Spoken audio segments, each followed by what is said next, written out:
For 3,000 years and more, this disease has been known to the medical profession. And for 3,000 years and more, humanity has been knocking at the door of the medical profession for a cure. Cancer is not a curse. It's not a punishment. It's a problem which we need to solve. Cancer is one of the leading causes of death around the globe. In India alone, more than 500,000 people lost their lives to cancer in 2010. I think there's a growing rate of cancer in India and also growing interest in prevention, treatment and cure of various kinds of cancer. And yes, it's a dynamic area and a very important area for the future. Number of patients, which are too many. The lack of facilities, like we don't have still a good number of hospitals. The number is small for the larger population.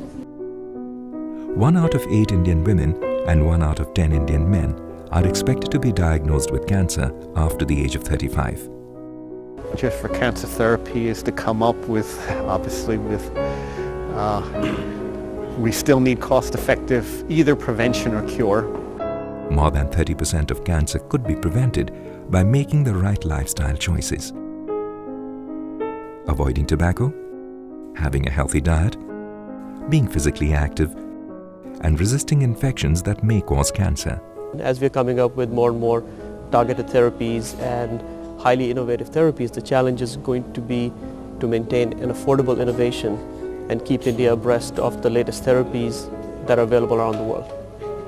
I often get questions from people which pretty much sound like, my mother has cancer, how long would she live if I can't afford the most expensive medicines that are coming in the market? How do we address such a need that is there in India?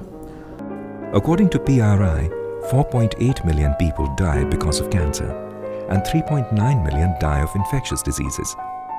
But the funding available is only $168 million for cancer in comparison to $8.4 billion for infectious diseases. Although the 5-year survival rate of adult cancer has increased by 18% in the last 4 decades, there is still a long way to go. The money poured into cancer research is hardly enough to carry out innovative research projects, which can bring a paradigm shift in dealing with the stubborn disease. Today, cancer is touching more lives than we ever imagined. I never imagined I would be diagnosed with cancer of the bone marrow in 2009. The only reason I'm here today is because of all the research that has happened in the last 10 years. If I'd been diagnosed a decade ago, I would have been given 1 to 2 years to live. Today, my life expectancy has increased, so just imagine what we can achieve in the next 10 years. Perhaps the next cancer breakthrough will come out of India. Is there any hope for cancer patients in India? What we have done is we have brought together the best brains. We have started discovering drugs in India so that we can actually provide these medicines to people who could otherwise not afford the best of care.